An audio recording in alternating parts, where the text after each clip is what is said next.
रमेश का शरीर कांप रहा था। वह काली छाया अब उसके सामने खड़ी थी। उसकी लाल आंखें कोहरे में चमक रही थीं, जैसे दो जलते हुए अंगारे।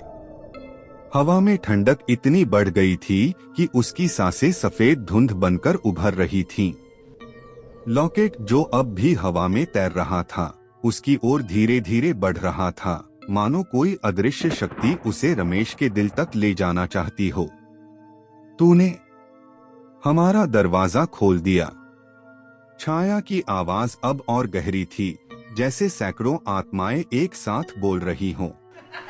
रमेश का दिमाग चीख रहा था कि वह भागे, लेकिन उसके पैर जमीन से चिपके हुए थे। उसने अपनी आंखें बंद की और चीखने की कोशिश की, लेकिन उसकी आवाज गले में ही दब गई। तभी लॉकेट से एक तेज सफेद रोशनी निकली और छाया चीखते हुए कोहरे में गायब हो गई। रमेश के पैर अचानक आजाद हुए। उसने लॉकेट को हवा में तैरते देखा और इससे पहले कि वह कुछ समझ पाता, वह जमीन पर गिर गया। उसकी हथेली में अब भी जलन थी और जब उसने देखा तो उसकी हथेली पर वही प्राचीन निशान उभर आए थे जो लॉकेट पर थे।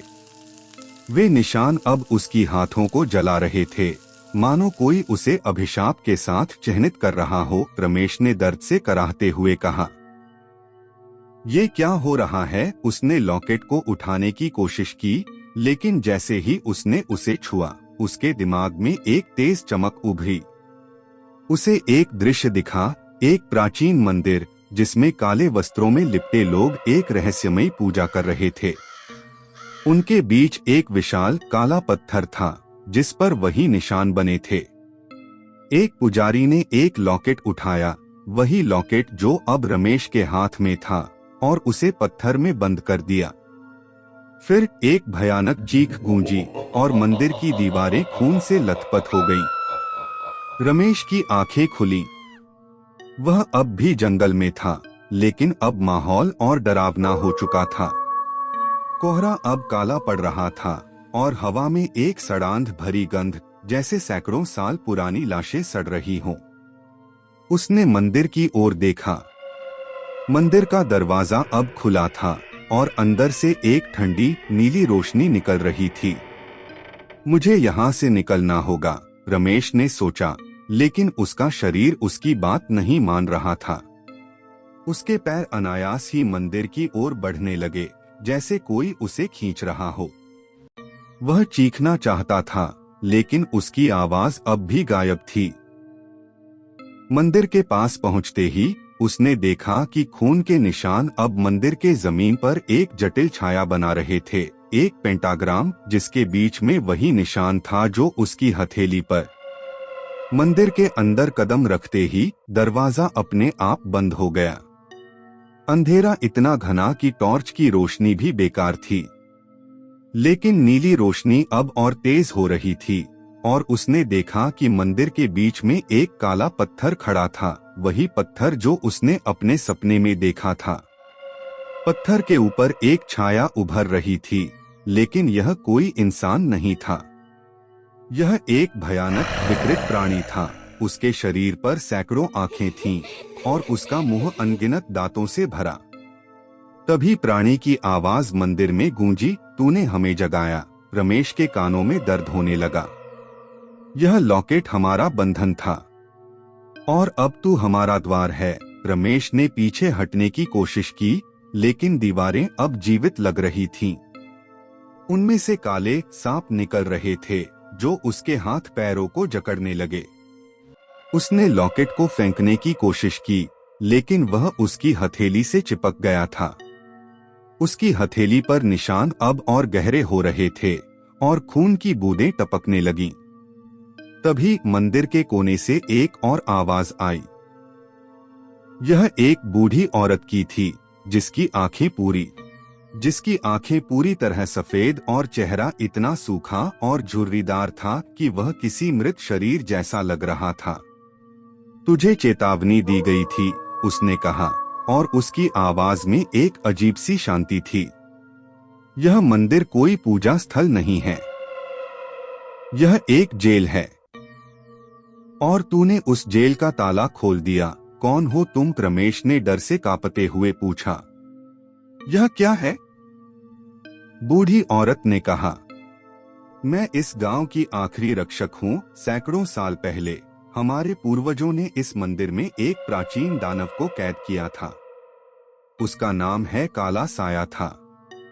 यह लॉकेट उसका बंधन था और तूने उसे छूकर अभिशाप को मुक्त कर दिया। अब वह तुझ में प्रवेश करेगा और इस गांव को, इस दुनिया को निगल लेगा। रमेश का दिमाग सुन्न हो चुका था। उसने अपने शरीर में एक अजीब सी ऊर्जा महसूस की, जैसे कोई उसकी आत्मा को निचोड़ रहा हो। उसकी आंखों के सामने अंधेरा छाने लगा और उसे अपने ही शरीर में फुसफुसाहट सुनाई देने लगी। हम तुझ में हैं, हम तुझसे हैं। आवाजें उसके दिमाग को तोड़ रही थीं। तभी बूढ़ी औरत ने एक प्राचीन मंत्र पढ़ना शुरू किया। उसकी आवाज में शक्ति थी और मंदिर की दीवारें कांपने लगीं। काला साया की छाया चीखने लगी और उसकी आंखें और तेज चमकने लगीं। लेकिन रमेश का शरीर अब उसका अपना नहीं था। उसने देखा कि उसका हाथ अनायास ही उठ रहा था और उसकी उंगलियां बूढ़ी औरत की ओर बढ़ रही थीं। उसकी हथेली से काला धुआं निकल रहा था जो औरत की ओर बढ़ा और उसे घेर लिया। नहीं, रमेश चीखा, लेकिन उसकी आवाज अब उसकी नहीं थी। यह काला साया की थी। बूढ़ी औरत की आंखें एक आखिरी बार चमकीं और फिर वह धुएं में गायब हो गई। मंदिर में अब केवल रमेश और वह प्राणी था। अब तू मेरा है, काला साया ने कहा, और रमेश ने महसूस किया कि उसका शरीर अब पूरी तरह उस प्राणी के वश में था। उसकी आंखों के सामने अंधेरा छा गया और उसे लगा जैसे वह एक गहरे, अंतहीन गड्ढे में गिर रहा हो। लेकिन कहीं गहरे में उसकी आत्मा अभी भी लड़ रही थी। उसने लॉकेट को देखा जो अब उसके सीने में धंस रहा था। उसने अपनी सारी ताकत लगाकर एक आखिरी बार चीखा, मैं तुम्हें जीतने नहीं दूंगा। तभी मंदिर की दीवारों से एक तेज रोशनी निकली और काला साया की चीख पूरे जंगल में गूंज उठी। रमेश का शरीर जमीन पर गिर पड़ा और लॉकेट उसके सीने से अलग हो गया। लेकिन जब उसने अपनी आंखें खोलीं, तो वह मंदिर में नहीं था। वह जंगल के बीच में था और कोहरा अब गायब हो चुका था।